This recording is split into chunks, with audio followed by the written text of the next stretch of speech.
Kerajaan Kutai, awal mula peradaban Nusantara. Sebelum Majapahit, sebelum Sriwijaya, ada satu kerajaan yang jadi saksi lahirnya peradaban awal di Nusantara. Yantis, pernahkah kamu bertanya, dari mana sebenarnya sejarah Indonesia bermula? Jauh sebelum kita mengenal kerajaan besar seperti Majapahit atau Sriwijaya, ada satu kerajaan kecil di tepi Sungai Mahakam, Kalimantan Timur. Namanya Kerajaan Kutai Martadipura, Kerajaan Hindu, pertama yang tercatat dalam sejarah Indonesia. Dibangun sekitar abad ke-4 Masehi oleh Maharaja Kudungga, kerajaan ini menjadi simbol awal kebudayaan, kekuasaan, dan spiritualitas Hindu di Nusantara. Kudungga, yang awalnya merupakan kepala suku, kemudian diangkat menjadi raja. Ia memiliki anak bernama Aswawarman, yang disebut sebagai Wangsakarta atau pembentuk dinasti. Dari sinilah cerita peradaban dimulai.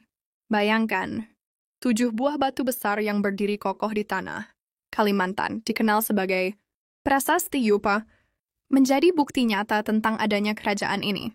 Di batu-batu itu terukir dalam aksara Palawa dan bahasa Sanskerta, sebuah pujian kepada raja, cerita tentang pemberian tanah, dan persembahan kepada para Brahmana. Bukan hanya menunjukkan kekuatan raja, tapi juga bagaimana budaya dan spiritualitas sudah hidup sejak awal zaman.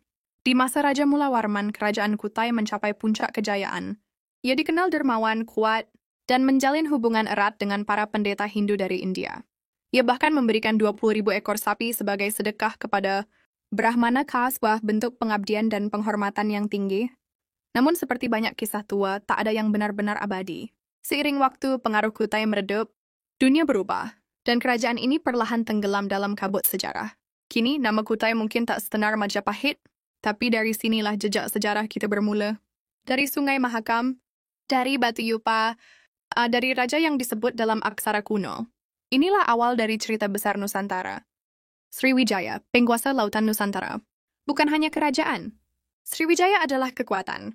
Di lautan, dalam ilmu, dan di hati bangsa-bangsa dari Asia hingga ke Timur Tengah. Pernahkah kamu membayangkan bahwa ratusan tahun lalu, Nusantara pernah memiliki kerajaan yang begitu kuat, bukan di daratan, tapi di lautan? Inilah Sriwijaya, kerajaan maritim terbesar yang pernah berdiri di Asia Tenggara.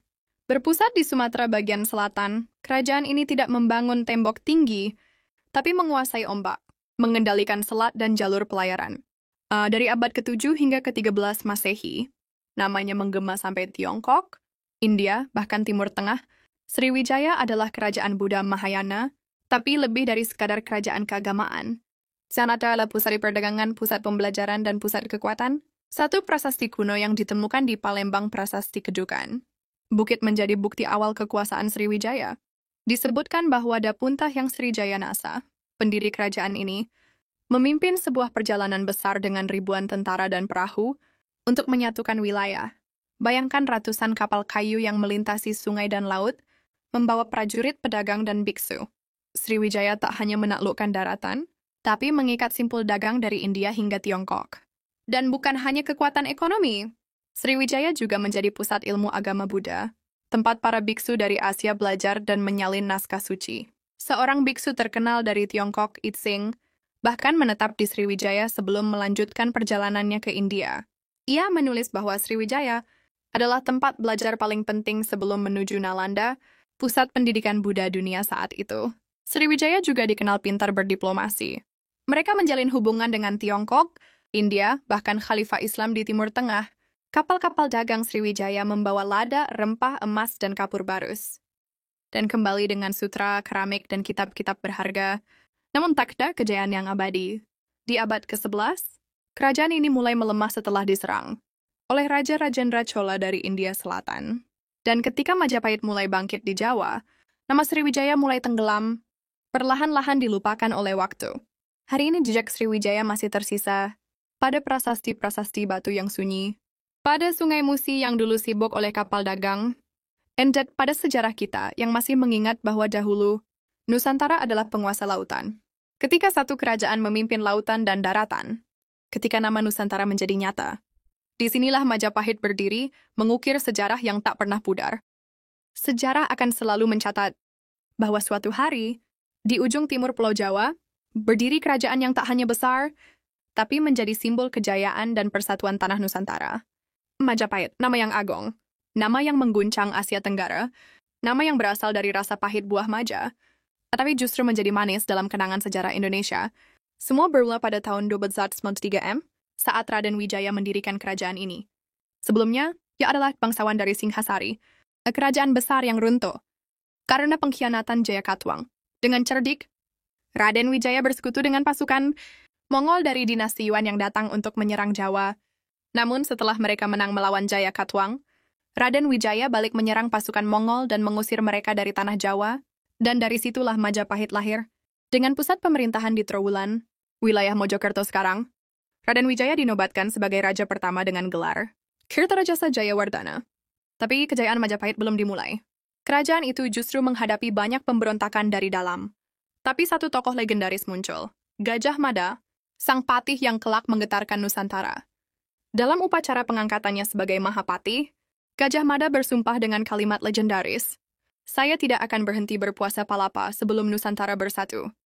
Inilah Sumpah Palapa, sumpah yang bukan hanya janji pribadi, tapi menjadi fondasi impian Indonesia ratusan tahun kemudian. Di bawah kepemimpinan Gajah Mada dan Raja Hayam Wuruk, Majapahit mencapai masa keemasan. Wilayah kekuasaannya meluas dari Semenanjung Malaya, Sumatera, Kalimantan, Sulawesi, Bali, hingga sebagian Papua. Bahkan kerajaan-kerajaan di luar Jawa tunduk sebagai wilayah taklukan, membayar upeti kepada Majapahit. Ekonomi Majapahit kuat, pusat dagang berkembang. Pasar ramai oleh rempah-rempah, logam mulia, kain dari India, dan keramik dari Tiongkok. Di pelabuhan-pelabuhan kapal asing berlabuh, membawa kabar, komoditas, dan budaya. Di bidang sastra dan budaya, lahirlah karya-karya besar seperti Negara Kertagama, karya Empu, Prapanca yang mencatat perjalanan Raja Hayam Wuruk dan daftar wilayah kekuasaan Majapahit. Majapahit juga dikenal sebagai kerajaan yang mampu mengelola keragaman. Meski menganut Hindu-Buddha, kerajaan ini terbuka terhadap budaya dan agama lain, termasuk Islam yang mulai masuk dari pelabuhan-pelabuhan pesisir. Namun, seperti Sriwijaya, kejayaan Majapahit tak abadi. Setelah wafatnya Hayam Wuruk dan kejatuhan Gajah Mada, Majapahit mulai goyah, perebutan kekuasaan, konflik keluarga kerajaan, dan munculnya kerajaan-kerajaan Islam baru seperti Demak, perlahan menggantikan peran Majapahit. Hingga akhirnya, kerajaan besar ini pun runtuh di abad ke-16. Hari ini, Majapahit mungkin hanya tinggal puing. Majapahitnya kerajaan terbesar di Nusantara,